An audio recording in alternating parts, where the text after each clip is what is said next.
First of all, thanks everybody for coming. This is week 8 for us, the Halloween week. Cincinnati, Friday night, Halloween, 7:05 kickoff on ESPN2. Just a couple of housekeeping items. Last week we sent out information regarding Halloween information with costumes, candy, stuff for the fans.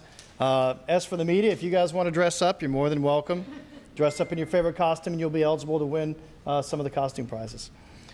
Secondly, sent out yesterday, and we have copies here, information regarding where this game can be seen, heard, everything. So if you guys need anything, there's some releases over here.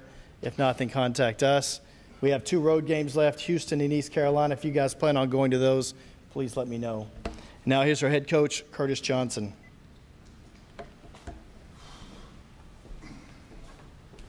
Thank you, guys. I may be like 30 seconds late. I forgot we were over here.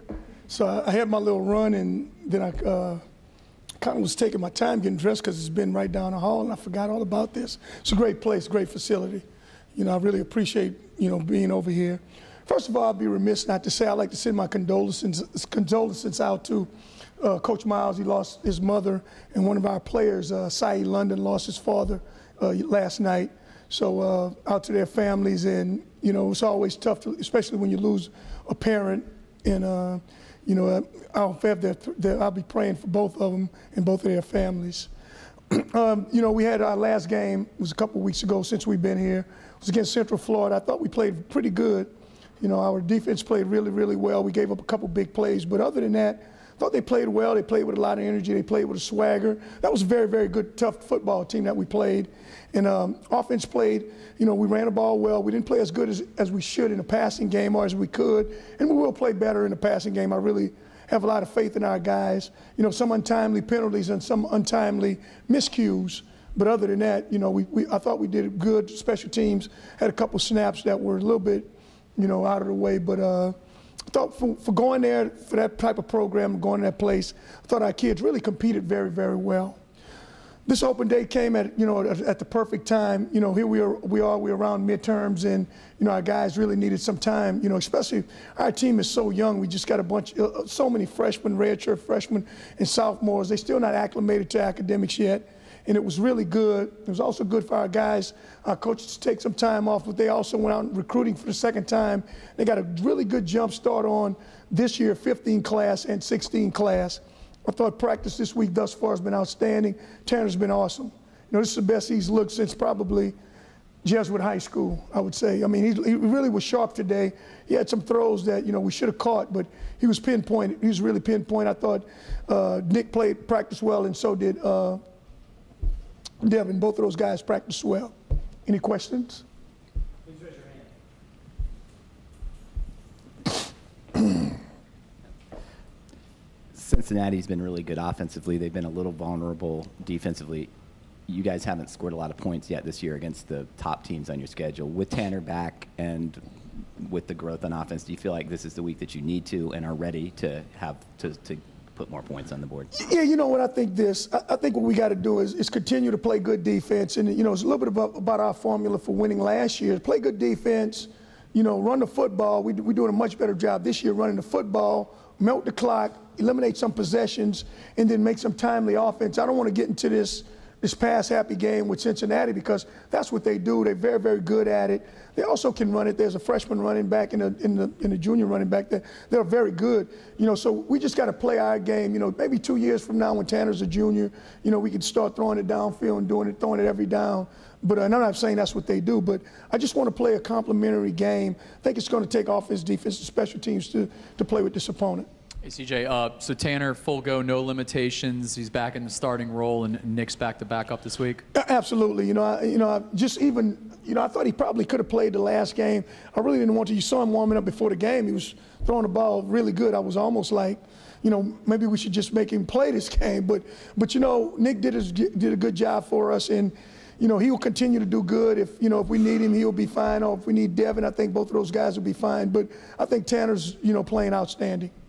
Did Tanner say anything in these weeks that he was off that he might have learned something that he couldn't have maybe seen in the field? I know you want him out there, but sometimes you can learn a few things when you're on that bench. Yeah, what I think it was really good for him because just his maturity in talking the game is so much better. You know, we'll talk about, like we talked about some games we saw over the weekend. You know, hit the check down. You know, don't take the penalty at that time. You know, throw the ball out of bounds. You know, he's regurgitating that to me, what we've been telling him all year long. So I hope he's learned it. You know, he's saying it. You know, he hadn't said it before, but he's saying it now. Matter of fact, Tammy even pointed it out. He did it in practice today. You know, he threw it away. So, you know, it was good to see. Speaking of quarterbacks, which one do you expect to face from Cincinnati? We talked a little bit about their main guy being as talented as he is, but you know, you got to prepare for both guys. You know, Keel's a very, very good player guy. I mean, he can throw it. He's, you know, thrower. Munchie is also good. He has a lot of experience. You know, he's won games for him. So, you know, you're just preparing for both of them. You got to kind of prepare for their offense. You know, both of those guys can take off and run a little bit. You understand what they like to do, and you try to take away some of the stuff that they like to do, because both of those guys like to do similar things. Good thing that defensive line has been playing better, especially heading into Cincinnati. Yeah, you know, our defensive line really starting to come on a little bit. I think, you know, when we inserted Sean Wilson into the starting lineup, you know, it's been a new defensive line. You know, I think Tanzel's gotten better. Two ends have gotten better. And, you know, we're doing a little bit more, especially pass rush with Ade and Quinlan Franklin. So, you know, Quinlan Carroll. So we're starting to look like a defensive line. Lezedrick had such a strong finish to the UCF game.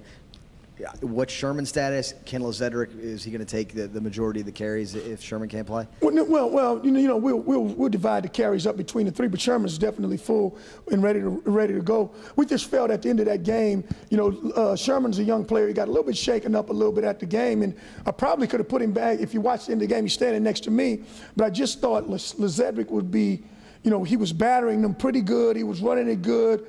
We were running it very, very well against them, you know, just some untimely penalties. Coach, do you think you got away from a little too much from what worked for you last year, earlier this season? Do you think it's important to, you know, have that identity as a program that you had last year? Well, you know what, I would like to be overall well-rounded as a program, and just early on in this season, you know, we just felt that I didn't know we could run the ball as well as we did. You know, you look at what we did last year running it, we really didn't run it as well as, you know, as we do, nowhere near what we're doing now. And as you begin to run it, you really fall into it. But earlier we were more similar to last year. Now we're more similar to the NFL. We just kind of running it, doing some play action, taking some shots, but we really playing a team like when I say the Bears, when they had that great defense, you know, they kind of really took some shots with Willie Gault and those guys here and there, but what they did, they ran it, they kept the ball, they possessed the ball, and limited the other team possessions. And that's kind of what our game plan is.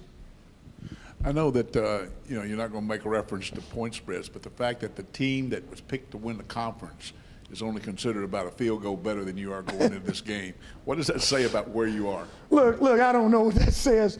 You know, I would say this. I think Cincinnati's a really, really good football team. You know, they were one of the teams in this conference. You say Central Florida, Cincinnati, you look at those two teams, you say, golly, those are two powerhouse teams in the conference. They'll be the bell cows of the conference, the leaders of the conference. East Carolina's doing well. You know, some other teams are doing well. But I would say this, you know, it goes back to our kids are really playing hard, and they continue to play hard. And if you play hard, you get more recognition.